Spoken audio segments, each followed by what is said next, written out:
Coordination and control in plants. So phytochromes are a pigment system that is found in the leaves of flowering plants. So its main job is to initiate or in the timing of flowering in many species. So the key thing that is important is the duration of light or day length, and this is known as the photoperiod. There are two categories of plants, long day plants and short day plants. Long day plants, the day length must exceed this critical value to initiate flowering, and in short day plants, the days are shorter than the critical value and they will have a long night. The two types of phytochromes, both sensitive to light, they're found in two forms. So we have P660 or PR that absorbs red light, and then we have P730 or PFR that absorbs far red light. And it's the PFR that is the active form. So it will either stimulate flowering or inhibit flowering. Now, as you can see in the diagram at the bottom, you can see that PR is in the inactive form. It will quickly convert to PFR in red light or also in white light. And then it will convert from PFR to PR in far red light quickly, or it will slowly convert back to PR in the dark. In short day plants, the level of PFR, if it is too high, will inhibit flowering. So PR during the day will be converted to PFR, so the levels of PFR will increase. Then during a long dark period, the PFR will slowly convert back to PR. If the dark period is long enough that the PFR value goes below that critical level, that critical value, then the level of PFR is low and flowering will be initiated. In long day plants, the high levels of PFR will stimulate flowering. So during the day in high light intensity, the PR is converted to PFR, so the levels of PFR can increase. Then during the dark period, again, the PFR will slowly convert back to PR. If the dark period is too short, then the level of PFR will not fall below the critical value, and the level of PFR will remain high, and that will initiate flowering in a long day plant. So in the exam, when you're describing flowering for the plant, always make sure that you state what happens during the day, or in high light intensity, so that during the day the PR is converted to PFR. Then during the dark period or the night time, the PFR is slowly converted back to PR. Then depending on what the question is asking, you will need to be able to answer depending on the levels of PFR. Do they remain above the critical value if it's a short night, or do they fall below the critical value if it's a long night? And then how will that affect flowering in the plant? So we look at some of the examples in a wee moment to do with this. Also, PR will rapidly convert to PFR in red light, and PFR will rapidly convert back to PR in far red light. And these may be part of the exam question as well. So exposure to any type of light can be used in manipulation of flowering depending on the type of plant. So if we look at this question here, an investigation was carried out to study the effects of different periods of light and darkness on the flowering of these plants. The relative periods of light and darkness and the results of this investigation are shown in the diagram below. So you had to use your knowledge of photoreceptors to suggest an explanation for the results of this investigation. So pause, have a look at it and see, can you work out, is it a short day plant or a long day plant, and then why or how you would support your answer. So give the question a try. So if we look at the question, how we could say what sort of plant it is. So from the top box, or the top one where the plant flowers, we can see that there has been a long period of darkness and that flowering has occurred. So this implies that the PFR has dropped below the critical level. Because it's been a long night, the PFR has converted back to PR, and that has caused flowering to be initiated. So if there's a removal of PFR and flowering has happened, that must be a short day plant. Further evidence, if we look at the middle box, the short dark period and the long light period, the light period converts the PR to the PFR. but the dark period has not been long enough for all of that PFR to be converted back to PR. So the level of PFR is still too high and flowering has been inhibited. So the plants did not flower. And further evidence in the bottom box, the dark period has been interrupted with light, and during that time that will cause a rapid conversion of the PR to the PFR. The dark period after that is not long enough for that PFR to be converted back slowly to the PR.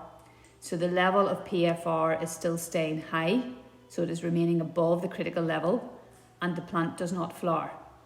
So the level of PFR has inhibited flowering, and this will only happen in a short day plant. Here's another example. So we can have four different light regimes. So we'll go through each one and explain how we know what sort of plant it is. So it must be a short day plant. Evidence. In light regime 1, we had a short night and a long period of daylight. The dark period has been too short to allow the PFR to convert below that critical level when it's converting slowly back to PR. So high levels of PFR are going to remain and flowering didn't occur. In light regime 2, flowering did occur. We had a long period of darkness, greater than 12 hours. That was enough darkness to convert the PFR back to PR. So the PFR value goes below the critical value and flowering occurred. And remember, in short day plants, PFR will inhibit flowering. So if the levels of PFR drop, then flowering will happen. Light regime 3, we've had the darkness interrupted with white light, and we can see then, or we can conclude that there was no flowering because the PR converted rapidly to PFR. The dark period after was again too short for the PFR to convert slowly to PR, and therefore the levels of PFR are too high and flowering has been inhibited. In the last light regime, we have far red light interrupting the dark period. And if we remember, far red light causes PFR to rapidly convert to PR. So even though there was a short period of darkness after that exposure to the far red light, because the far red light has caused the PFR to quickly or rapidly convert to PR, the levels of PFR have gone below the critical level, and flowering then has been initiated because the inhibitory effect of PFR has been removed. Here's an example of a long day plant. So a long day plant, we have a long period of brightness and then a short night or short period of darkness. So in the first diagram on the left, flowering has occurred. So we've had a long period of daytime. PFR levels are high. So the dark period has been too short to allow the PFR to drop below the critical level, and that means that flowering has occurred because in long day plants, high levels of PFR will stimulate flowering. Light regime 2, we have a long period of darkness, the slow conversion of PFR to PR, so the levels of PFR has gone below the critical level and no flowering occurs. So there's not enough PFR for flowering. And then in the final one, the dark period has been interrupted with light. So the PFR has been produced from the PR during that light period. The short period of darkness after that hasn't been long enough for the PFR to slowly convert back to PR. So the level doesn't drop below the critical value and flowering has occurred. So because that dark period didn't allow the PFR or enough PFR to convert to PR, there's still a high level of PFR and that has allowed flowering to happen. The next part is looking at plant growth substances or hormones. So most growth in plants will take place in the root tips or the shoot tips, and these zones are called the apical meristems. So we're mostly thinking about the shoots at A level. So in the shoot tip, we have a zone of division where mitosis will occur and a zone of elongation where the cells will get longer just after the shoot tip. There's also additional growth that will take place in the internodal regions, which are the areas of the stem between the nodes where the leaves develop. So auxin's our first hormone we're going to think about, or growth substance.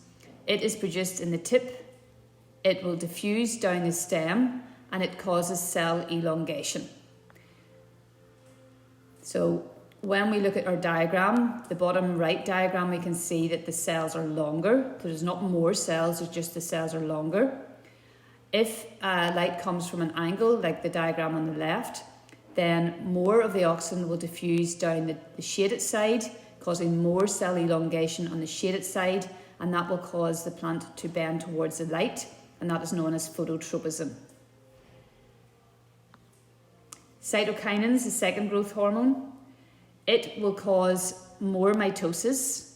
It is again produced in the apical meristem, so in the tip, in the zone of division.